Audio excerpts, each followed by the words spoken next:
Stafford is our guest today on Inside Rams Camp, presented by Unify Financial Credit Union. I'm JB Long with DeMarco Farr and QB1, fresh off the autograph table. Yes. How many did you get in today? I think they said 75, something like that. That's not bad. Nice little you've number. Got a complete signature, too. Try to let the takes you kids some know time. it's mine, you know? I want the kids to know they can read Matthew Stafford and the number, not just some scribble.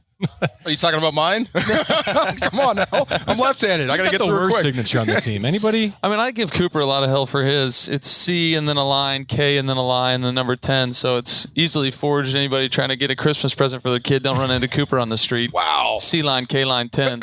How to get it done. I love this. You and he, your relationship, it seems like it's growing. Like you're almost brothers. I mean, what's it like now?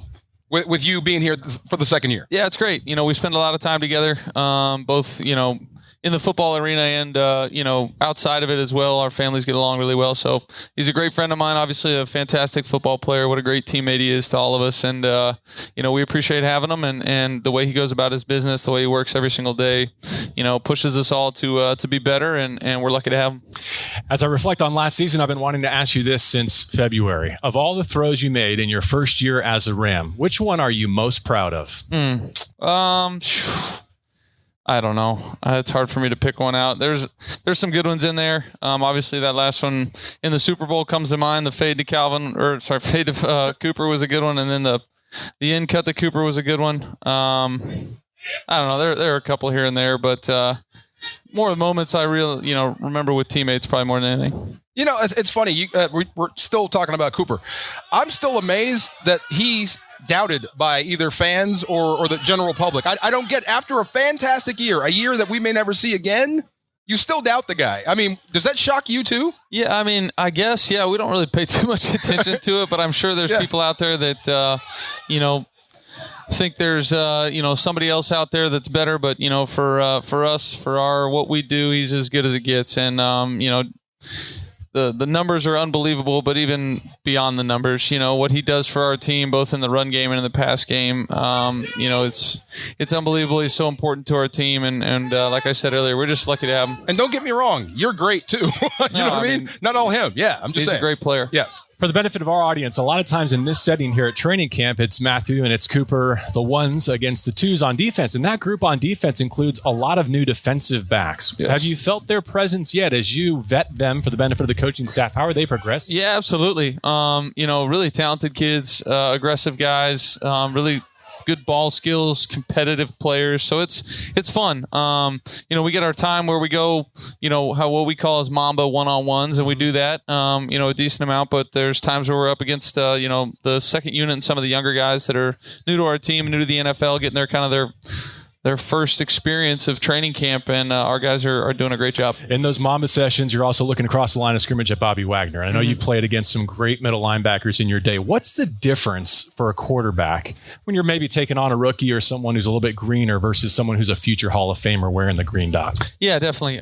He does great command. It's pretty impressive to watch him kind of come in, just have one spring under his belt and be able to step in here in training camp and get those guys dialed in, going in the right direction, playing fast and physical. His just understanding of what I'm trying to do at quarterback, what we're trying to do on offense, where the weaknesses and the strengths are in their plays that they're running, whether it's a coverage or a fit in a run scheme. So, he's going to cover up a lot for us.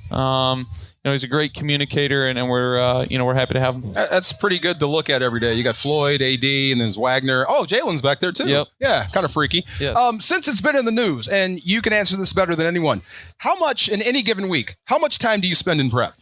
How much film do you watch? How much do you study as a professional quarterback? That's a great question. I have never really put a number on it, to be honest with you. Cooper and I did some calculation at some point.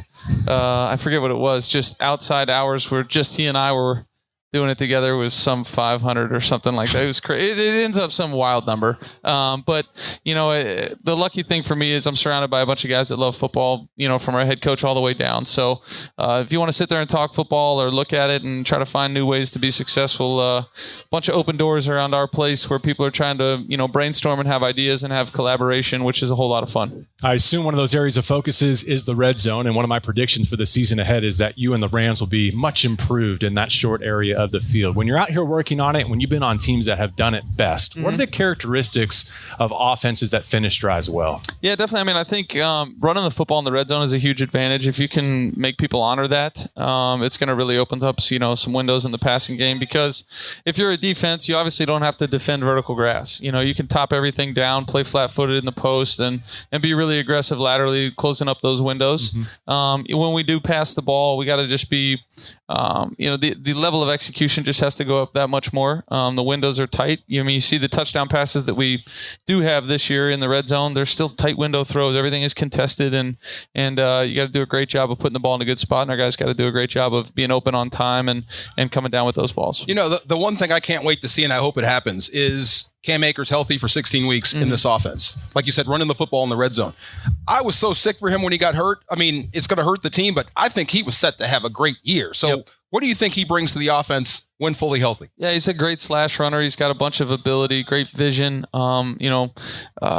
really good contact balance. You watch some of the runs where he's getting hit and he's falling for 5, 6, 7 more, just being able to keep his feet for a couple more rotations and get some yards. Obviously got a bunch of skill out of the backfield catching the football as well. So, between him and Darryl and some of the other guys we have in that room, we have a really well-rounded room and guys that can kind of do it all, which is comforting as a quarterback, knowing that that's a physical position and nicks and bruises happen throughout the season, and you may have to miss a week or two, and all the guys that we have in that room are doing a great job kind of as well-rounded backs.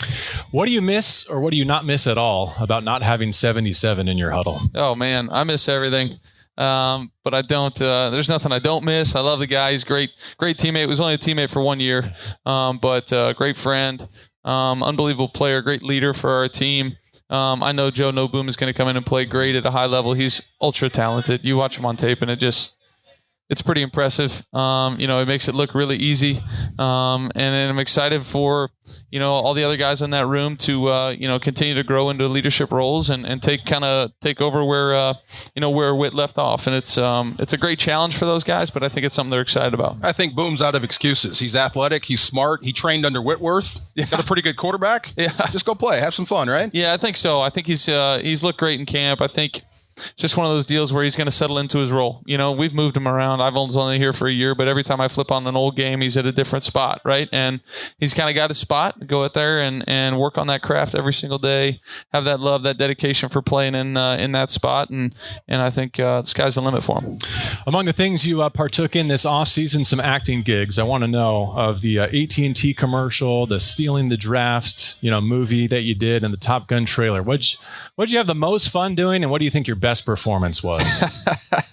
I think probably the most fun was the draft one, just because it was all teammates and they made it super dramatic, and it was like the first time you ever felt like you were in like a real movie trailer, I guess. Best performance I think is the AT&T. Get a lot of love for that one around, but I can't take too much credit. The writing I couldn't have screwed it up. All I had to do was know my lines, and we were going to be all right because the story of it was so great. But I had a lot of fun doing all of it, to be honest. How many takes on the wink, though, at the end? To be honest, I felt like when I watched the commercial, I was like, I think this was an early take. I think it was one of the early ones, so I felt like I nailed it early. Nice. One question. You're not just a quarterback, you're an athlete. What other sport are you good at, just as an aside? Don't say golf. I mean like basketball, baseball. Yeah, I can hoop a little bit. Grew up playing baseball. Yeah. So thought that's what I was going to do until I was about 15. Started throwing a football in front of some people, and that worked out. So, but yeah, I would say baseball and basketball are probably the other two skill sets I have. I see you. Okay. Yeah. I see you. Athlete. He and the Rams did pretty well with that Nerf set coming out of the locker room. Saw that. That was well done. That was a little wide left. We know you've got a lot of demands on your time today, and your family is here. So thank you for spending some time with us. Enjoy them and the rest of the weekend here at Rams Camp. Appreciate it, guys. Thank you, Nine. Matthew Stafford and DeMarco Farr. I'm JB Long. Inside Rams Camp, presented by Unify Financial Credit Union.